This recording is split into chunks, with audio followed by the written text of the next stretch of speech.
But tonight, I'm going to introduce you to Lucy Burdette. She's a clinical psychologist who has published over 15 mysteries. Her books have been shortlisted for Agatha, Anthony, and McCavity Awards. A member of the Mystery Writers of America and a past president of Sisters in Crime, she spends her time between Madison, Connecticut, and Key West, Florida. Tonight, she'll be in conversation with Susan Cerulean. Susan is also a writer, a naturalist, and activist based in Tallahassee, Florida. She has written numerous books, including her nature memoir, Tracking Desire, A Journey After Swallow-Tailed Kites, which was named an Editor's Choice title by Audubon magazine.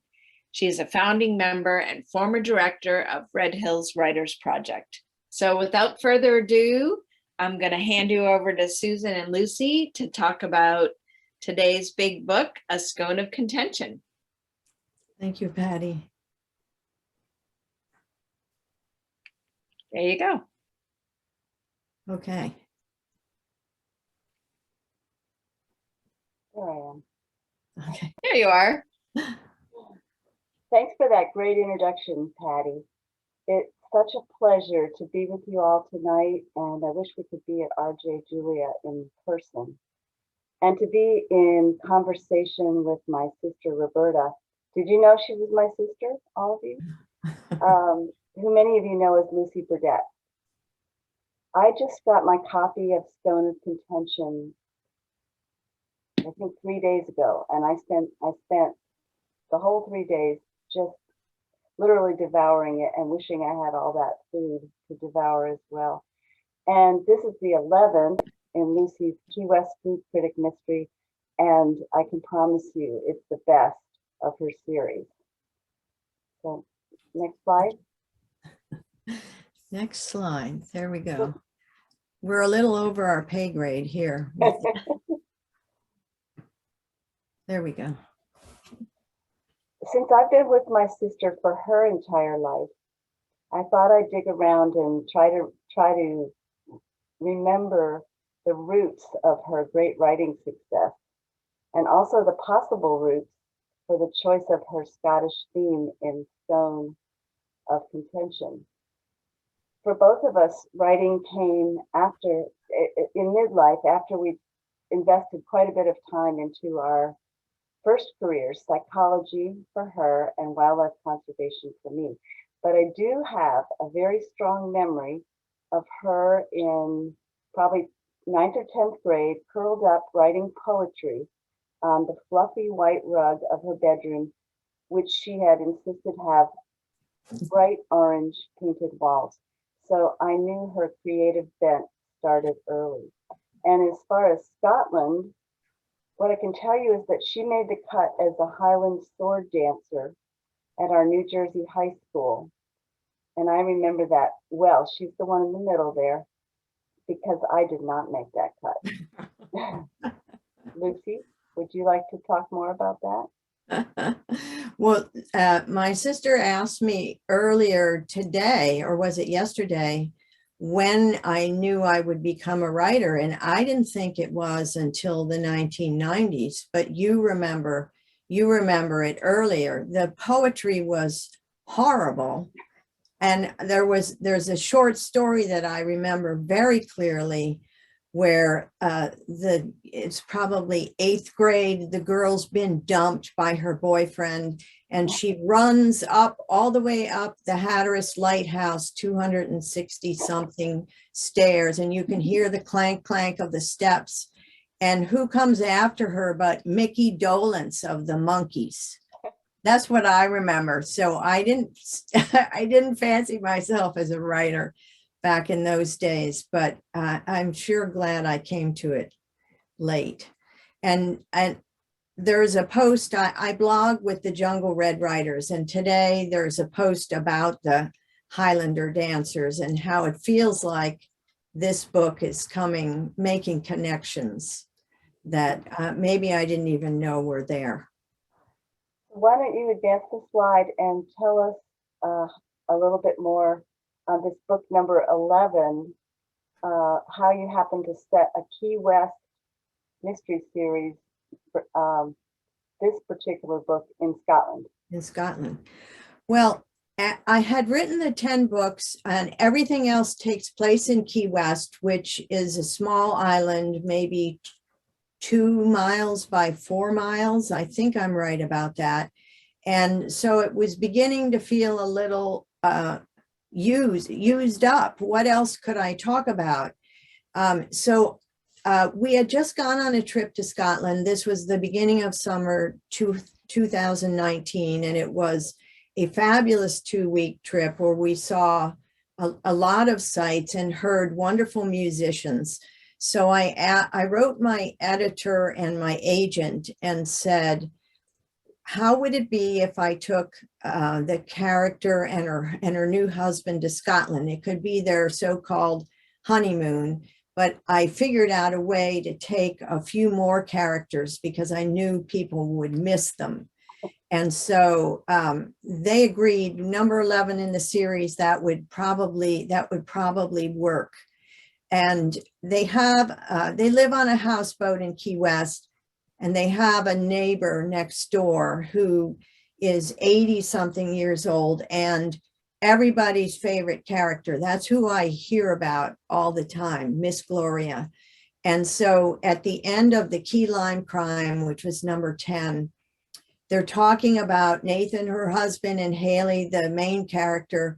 Where would you like to go? And she says, definitely Scotland. They've been watching Outlander. And just then Miss Gloria walks onto the boat and says, oh, we're going to Scotland. So they couldn't not ask her. They had to ask her. It's the one place she and her deceased husband were planning to go next. So I've had some comments from people saying, really, take an old lady on a honeymoon? And I say, if you knew Miss Gloria and Hayley, you would have no trouble believing that. So that's how they got there. Although they might wonder why then her mother-in-law went along. Well, yeah, it's complicated, but it all works. Yeah. So why don't you advance the slide again and tell us, I know you've given a lot of thought to the similarities between and the links between Key West and the Scotland that we saw on that trip. Right. And talk to us about that. Yeah. So obviously the slide on your left is Scotland. That's Glencoe. And that was the site of a very bloody massacre of one, the tribe, that's not the right, the clan was living there. And there had been soldiers who came in and stayed with those people for several days. And then they were told to massacre them because they weren't being loyal to the king. So that is supposed to be a very thin place. And a thin place is where the heaven and earth get particularly close, so that the veil between them is not hard to see through. And so what we were hoping was that we would hear or see the voices of the people who had lived there. We'll talk about that in a little bit, but that's one of the thin places in Scotland. The island of Iona, which is beautiful, beautiful small island, is another one. And my character, Miss Gloria, is very tuned into thin places. She gives tours of the graveyard in Key West.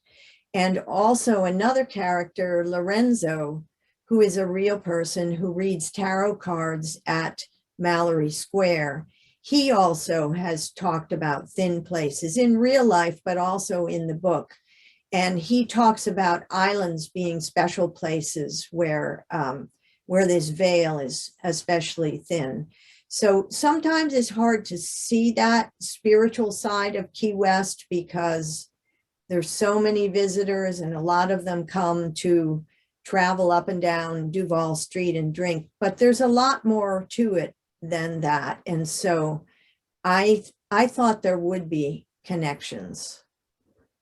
I thought you made it happen in the book, definitely. Yeah, good.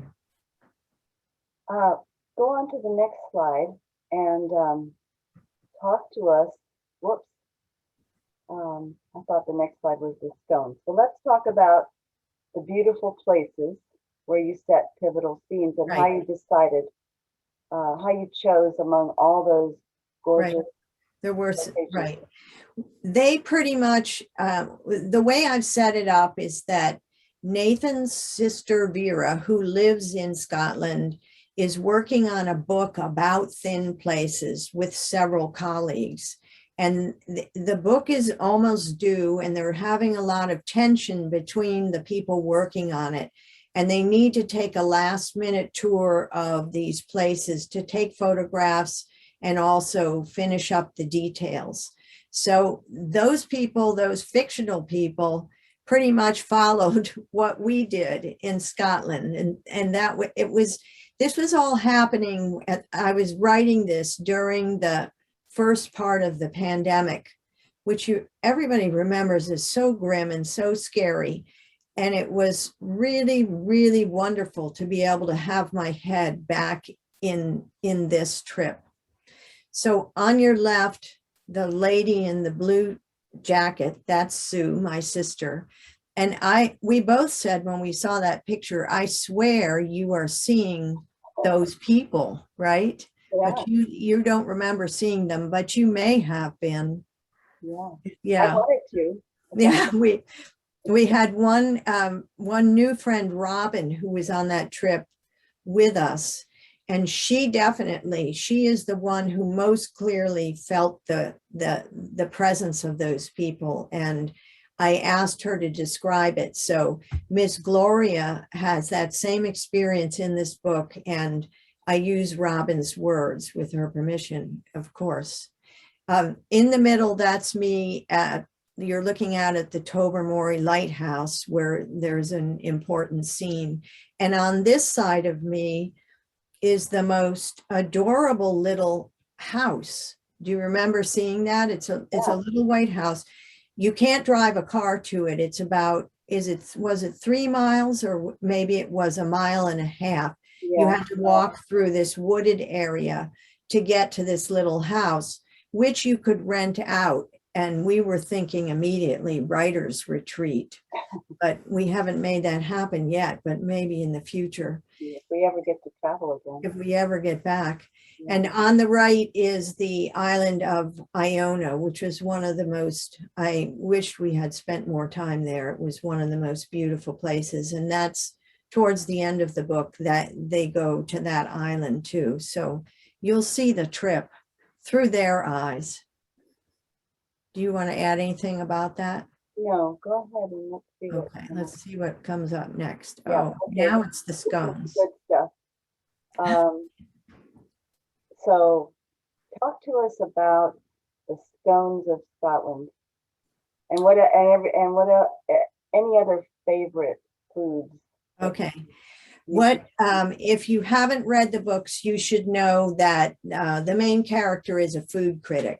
Right. So the way she's gotten away with leaving her job for a week or 10 days is by promising articles about the food of Scotland. So naturally, well, we would have eaten well anyway, but we took a lot of notes and photographs. And the other thing I was going to say about, she's an amateur sleuth, so she has no real way of solving crimes, except that she's a very good observer and listener, and she gets people to talk to her because of her interest in food. So in one of the first scenes in the book, when they're in Scotland, they're all gone to this dinner, they're jet lagged, they're exhausted, and all these squabbling people are there who are working on the book. And towards the end of the evening, one of them keels over. So naturally, the chef is accused of poisoning the person, and she, who has already made a connection with Hayley, begs her for help. So that's how I get into, it's always a question of what kind of stake could there be in this story that would bring get the character involved. And she's now married to a Key West detective who doesn't really like her getting involved with murder inquiries, but he's kind of getting used to it. So, and I think that as you've worked your way through this series, you've gotten better and better at convincing us that how she's drawn into the mysteries makes sense. It doesn't feel forced at all. It feels like, well, a little bit of a jump, but she's very gregarious and she's very compassionate, the main character, and she just can't help herself. But I think you do that really well. Thank you. And people hear about her past successes also. This is a way that she is very different from me, and I think my sister too, which is somebody was murdered, we'd be out of there so fast. There was no way I would be interviewing suspects, but she's got, who knows? I don't think so. And I'll just say something about the scones. The ones on the right are the ones that I made, were the recipes in the back of the book. But the scones on the left, I think those were on Iona, but we ate scones everywhere we went. But the first one was in that tiny little town whose name I'm going to forget. There was that beautiful graveyard, and we all had separated and were wandering around. And my husband came back with a half a scone. He'd eaten the other half. And it was the most incredible banana date scone I'd ever eaten. So it doesn't sound like the best combination, but it was incredible. Yeah. So we all shared that little piece, and then we went back for more. But thank goodness he found that. All right, I'll move on. I'm impressed with the way you recreate these recipes. Well, it's a lot of fun. And John could tell you I've become a better cook than I was before this series started. But for instance, we ate in one of the first days we were in Scotland. We ate in a little, not a deli, more like a diner. But they were saying one of the specialties was coronation chicken. And this was what Queen Elizabeth wanted to have served at her coronation lunch. So that's what I ate. I don't know what everybody else ate, but so I remember it. I take pictures of it and then go back and look up recipes and try to put together what I think sounds like what I ate or what I'd like to eat. Anyway, it's fun. The ingredients for coronation chicken are really odd, but it works. Really good. Yes. And the same with cockaliki soup, which one of our other traveling friends, Susan, gave me that recipe. And I looked at it and I said, this just looks terrible. And then I made it, and we can't eat enough of it. So you have to have an open mind. All right. Shall I move on from scones? Okay. So you addressed this a little bit already, but maybe this would be a good time to lay out your characters for anyone listening who doesn't know your series. Right. So I wanted to do a show and tell. The slide on the left was in Peebles, and it was the solstice, right? Right. So this was the solstice celebration. And three of us, my friends Yvonne and Steve and John and I, had wandered off, and we passed three people dressed in the kilts and these costumes. And I said, oh, can I take your picture? Oh, sure. And they posed. But we didn't ask them, where are you going? Where are you going to be performing? And it turns out Sue and her husband saw this whole parade, and we did not. But I feel like I did because I wrote about it. I know that they were there. I feel as though I was there. And then the piper on the right, he was in St. Andrews. So you see, he has a whole different outfit. So there's Nathan and Hayley. They're there on their supposed honeymoon. Miss Gloria, who they just wouldn't have left behind.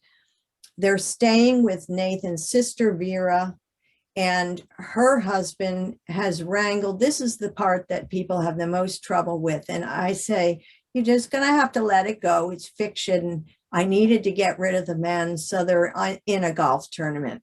So off her husband, the two husbands go. Detective leaves his wife. He leaves his wife, yeah, but he shows up when he needs to. But anyway, this is what I wanted to show you. You see those flags hanging over the town. They were all over the town, and these flags I bought in that little town. And I love them. I was going to wear them, but I didn't think they would look quite right. So so that it gets to be at the point where the other thing that I did with this book was I had Hayley FaceTiming the people at home a couple of times. So other characters that are important to the books, like Lorenzo, who reads tarot cards, and Hayley's mother, who now lives in Key West, they also could come on the screen. Uh-oh, we lost you, Sue. Can you not hear me? I can hear you, but we can no longer see you. Where There is you it? are, you're back. Okay. All right. And don't forget the cat characters from Key West. Oh yeah, the cats, you're not going to bring your cats to Scotland. So they show up, all the animals show up on FaceTime, and a good friend from the gym in Key West, Bunny Smith, bought characters in this book as a donation to the Florida Keys SPCA. So her two cats, Archie and Louise, show up in the book. So there's always cats. And it's one of the problems with having a long series is how do you jam everybody in without it seeming altogether crazy and crowded. So I hope I did a good job. Yeah. You did. You made it work.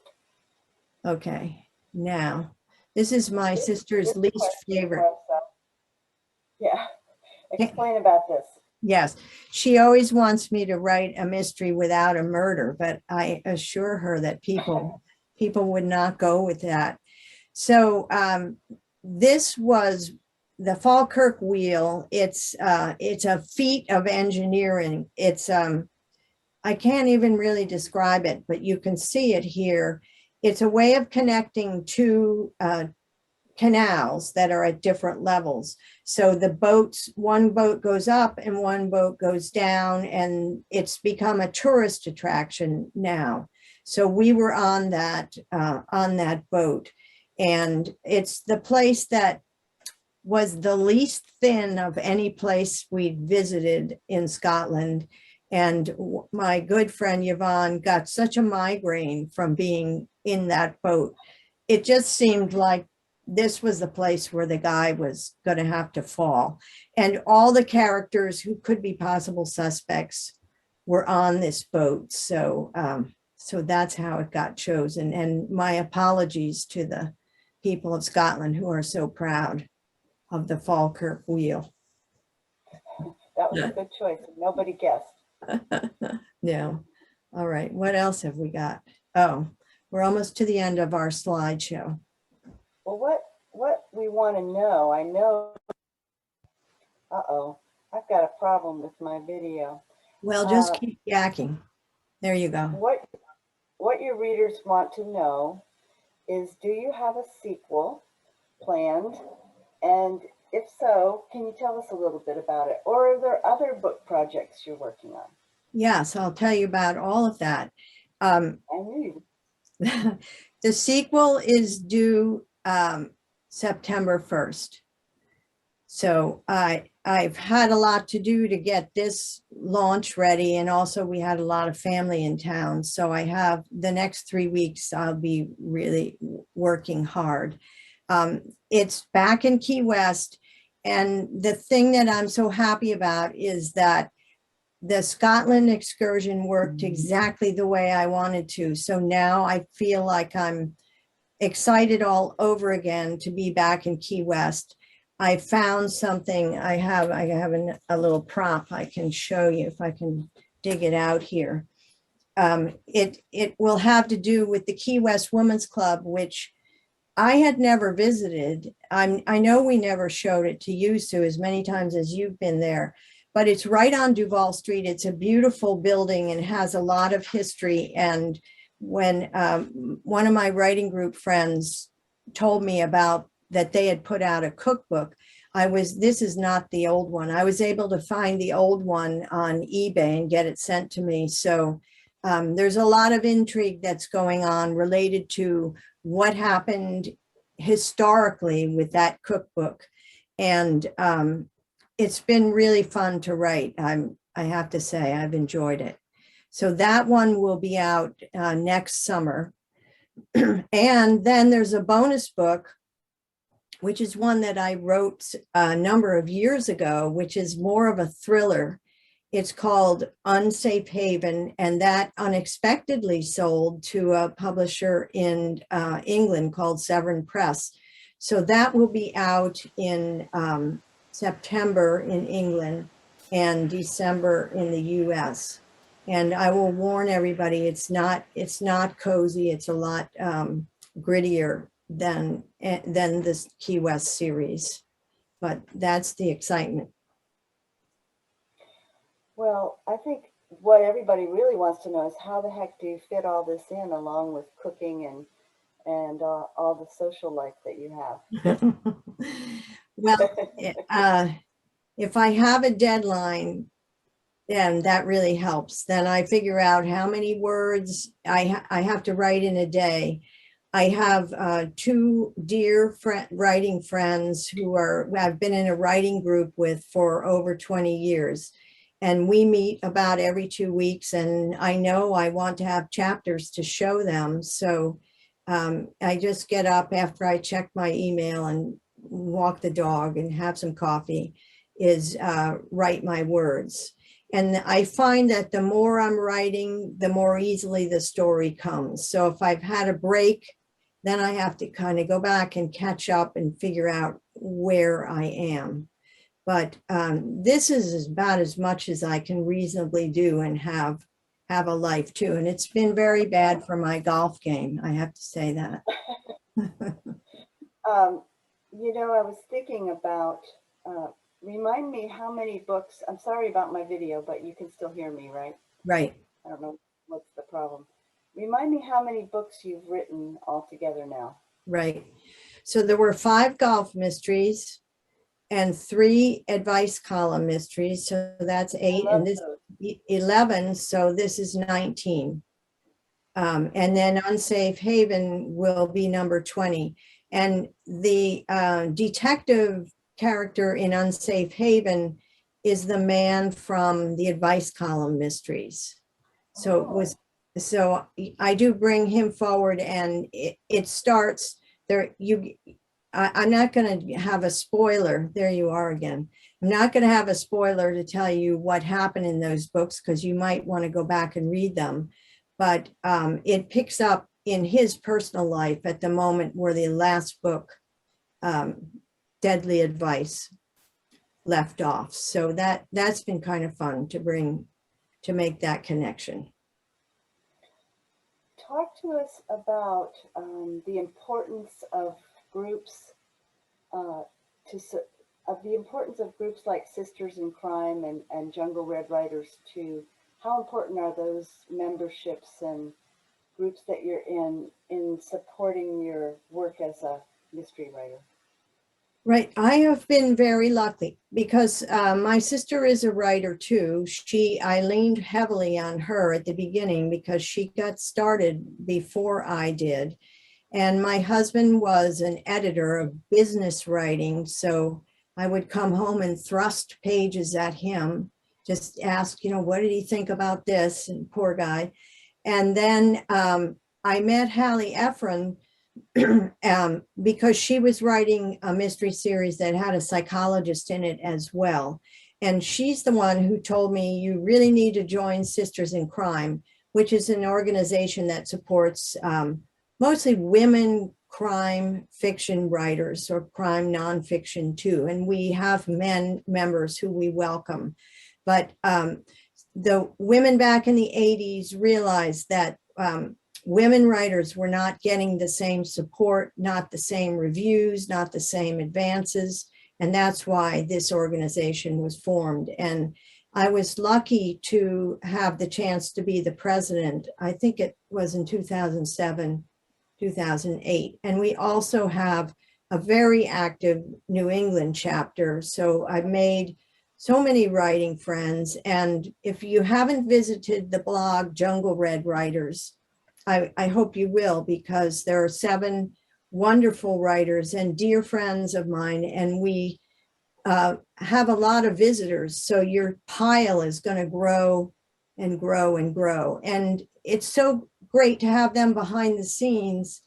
And so if something goes badly or something goes well, we're constantly sharing by email. So yeah, it's a hard business, and it's also hard creatively. So it makes all the difference to have support. And as far as support in your own writing space, what makes for the best situation for you to grind out those words in your home or wherever you write? Right. Yeah. People ask, are you better in Key West or Connecticut? And I say, it doesn't matter. It's what the deadline says. But I have a perfectly nice office. You could see a little bit of it here. But I write in bed, which everybody's horrified at. But Sue, you remember.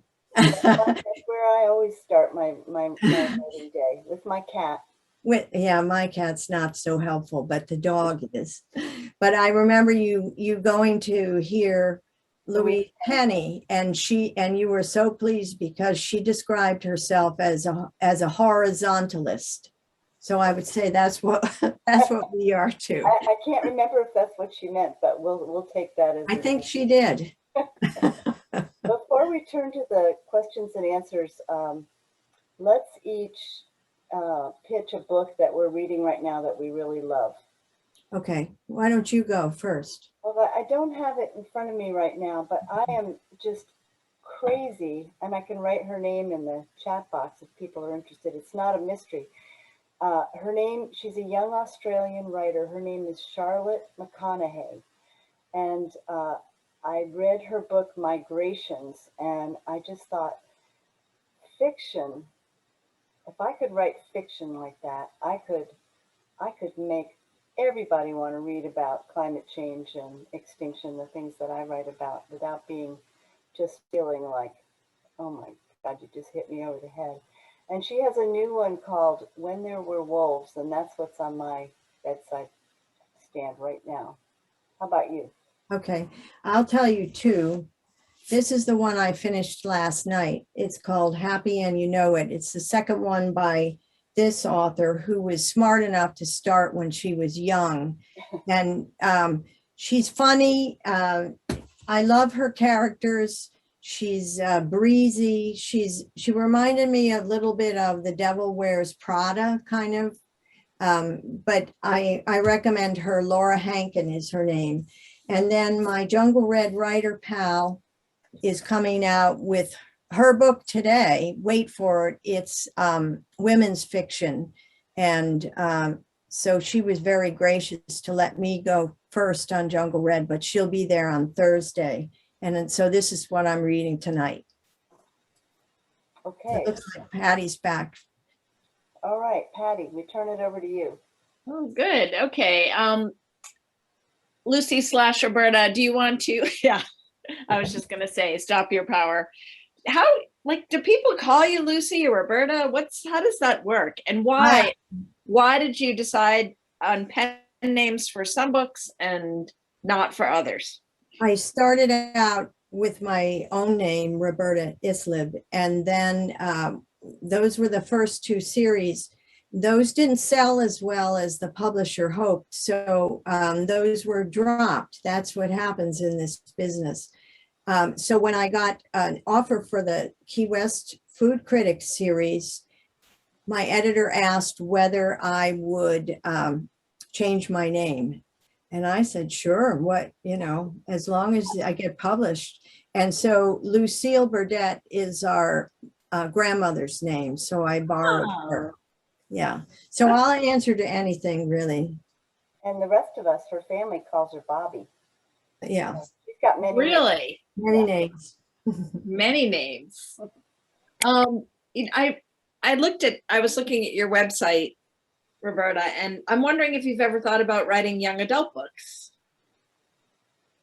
Oh, wait, what's happening? Can you see my screen or is Yeah. it off? You did No, it's put it you. in this book. Okay, all right. No, do you think I should? It seems natural, and I feel like you have that voice for some reason. I don't know, and that's just that was just a gut question after reading some of your books that My character is much younger than we are. In fact, my friend Yvonne was reading one and she said, I hate to bring this up, but do you know that Hayley's mother is younger than we are? So that was kind of horrifying, but. And my other question You is, write a children's book, which. oh, you did? Yeah. Yeah, it hasn't made it out into the world yet, but never say never. Oh, I hope it does. And I want you and your sister to talk a little bit about starting writing later in life. So did you stop practice? Did you have how did you practice as a psychologist? Did you have a practice Yes. or work in a school or? No, I had an individual practice in Okay. psychodynamic psychotherapy. And that was about in 2000 when I started to think about writing and came up with the first series idea. And so as the books took off, the practice receded, and then it just was a natural transition. And people ask me, don't you miss that? And I say, I really loved that career. I really loved being able to sit with people and talk with them and help them make changes. But I really love this career too. And I feel like I still use what I learned. So yeah, it's all good. How about you, Sue? Well, I knew I was a good editor young, but I didn't really think I had anything to say until I was well into working as a wildlife biologist. And then I knew that I was seeing things out there that most people never would. And so I was doing interpretive writing for the Florida Fish and Wildlife Agency. And then it became clear that I wanted to work with my own voice and experience. And that's what I do now. But that's the important point, is you have to have something to say. And you could tell by my Mickey Dolenz story that I simply did not. Well, most people when they're in junior high don't. Right, they don't, but some get started earlier. Yeah, many do, yeah. Yeah. Well, this is a great lead-in question or segue from what you two are talking about. Is one of the participants tonight wonders if you two would ever consider writing a book together. I think I've suggested that. If the right topic came up, we certainly get along well enough to do Right. it. We just have We diametric. Yes. Sue's most recent book, which is wonderful, is called I Have Been Assigned the Single Bird, and it's a memoir about her work as a protector of birds, but also taking care of our father who had Alzheimer's. So it's a wonderful book, but it's not much like a cozy murder mystery. We still have years left. Cozy. And it's fun. I'm wondering what cozy mystery means, because someone asks you, do you ever find the cozy mystery genre constraining? The cozy is named after Agatha Christie's Tea Cozy. So the constraints are not to have violence and sex on the page. Oh. Usually it's a small town with characters who know each other. And I think people would say that I'm on the edge of cozy. So sometimes I veer off into something that other cozy writers wouldn't touch. And there's room for everybody. So I don't find it constraining. I just write what I think fits the characters and the story. Okay. You mean you're too violent for the cozy name? A little bit edgy. Huh. I'll take that. Really? Okay. Someone wants to know, under what author name is the book launching in England, and will it come here? Well, yes, and I assumed that they would use the Roberta's name because her books were darker than Lucy's, but that's not what they wanted. So it's coming out as Lucy Burdette, Oh, and it can be. I'm sure RJ Julius will have it. It will be first in England. They market to a lot of libraries. That's their biggest market. So it'll be first in England, and then it releases in the US in December. So Wow, you've got a lot on your plate. you'll be hearing all about that too. I can't wait. I can't wait. Someone else mentioned, goes back to the Scottish dance group, that there's a Scottish dance group that meets in New Haven. That was just a comment, which I thought was interesting. Wow. So if anyone wants to know a little bit about that.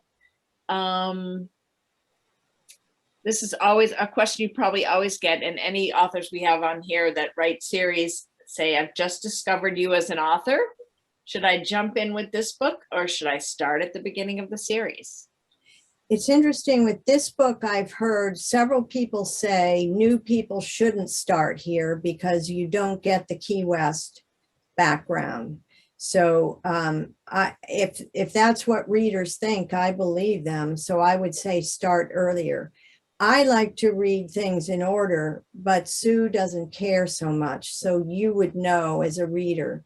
To me, the part that I love the most about a series is the character development. So if you start at the beginning, you'll see Hayley just arriving in Key West, and she's kind of dizzy and not very well grounded. And by the time of book 11, she's really improved, as my mother-in-law would have said. She's, her personality is developed. She pays attention to other people and lets that side of her come out. So I like reading them in order, but the stories are written so they're contained. There's no cliffhangers. So are you going to write any more? Can you tell us a little bit more about the other mysteries? I'm on your website now about, what the golf ones are, or what the advice column mysteries are. So I Right. know you mostly for these cozy mysteries. Right. So I was surprised to see how varied your Yes. skills are. So can you give us a little blurb? I'm Yes. especially interested in the golf lovers one and the advice column one. The golf lovers are harder to get. They're out of print. It turns out I was obsessed with golf when I started that. That was my first love. And so the character is a neurotic professional, wannabe professional woman golfer, which fit me perfectly. And so there were 5 of those. And then it come to find out that readers don't care for golf and golfers don't read very much. So, oh, she's got them right there. So it wasn't a perfect storm. So the second series, there were 3 books, and those featured a clinical psychologist in Guilford, the next town over from where we live and where RJ's is. So I love those books, but they, yeah. If they don't sell, then you move on to the next thing. Okay. I guess personally, so you're a golfer, you're a good cook, you're a writer, you're a traveler. What can you tell us one of your, in each book? Pardon me? She's a Grammy. Oh yeah, Grammy. I mean, I should have put that first. I should have put that first. Are there recipes in all your books? All of the Key West books have recipes. Yep. And why is that? Do you love to cook? Is it appealing to read? I mean, I love seeing any recipe in any book I read. So I love to eat. And these are called cozy culinary mysteries. So people like to, there are some of my readers who don't cook at all. Not one bit, would never make a recipe, but they love reading about it. and others who cook what, try the things that I've put in the books. So I try to make sure they won't fail. Yeah. Any, I'm curious, do you recommend any other fiction food writers that have food interjected into their stories? Yes. Also, are there any of your favorite recipes or specialties that you cook? The way I really got started writing the cozy foodie books was by reading Diane Mott Davidson. And she's not writing now. She retired from writing, but I think there are 18 of her books.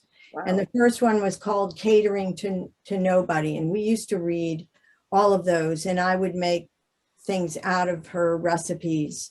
So that's what got me started. I also blog with 12 other cozy foodie writers, and it's on the site called Mystery Lover's Kitchen. So if you go on to Mystery Lover's Kitchen, you'll see all those writers who write in the same genre, and you can choose where you want to start.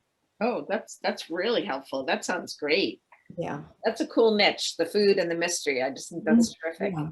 Are there any cookbooks that you use or sites where you like to cook?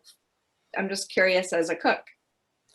I have so many cookbooks, and the trouble is it's so easy now to Google a recipe and then see what comes up, that a lot of them I don't use as much as I should.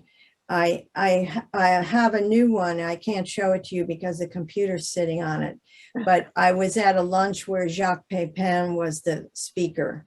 And so his new cookbook called Quick and Simple. It looks amazing. I haven't used it. I didn't see you in the audience. I was there as well. Yeah. Wasn't he cute? He was great. He was great.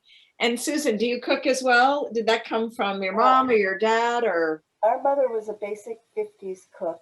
Mm-hmm.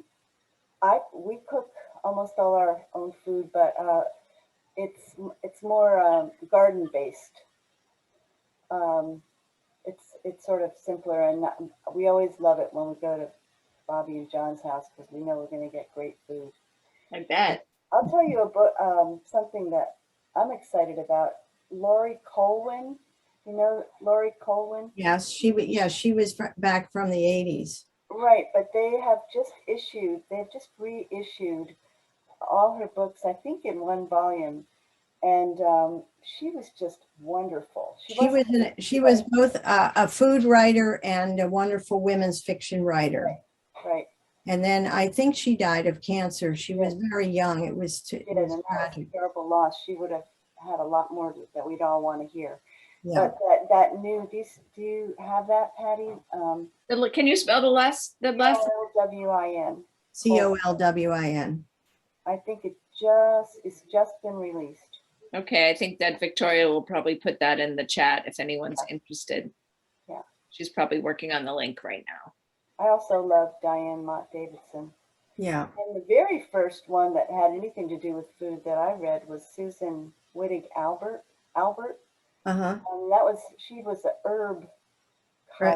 Every book was about an herb. She's still writing. Yeah. Yeah. In fact, she's one of the founders of that wonderful group, Story Circle Network, which for any women who are getting started in the publishing process or just want to be connected with other women writing in any genre, that's an amazing group.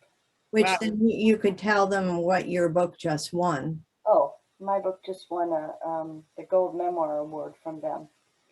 But they like to honor women. That's what we have to look for the women and lift them up where we can.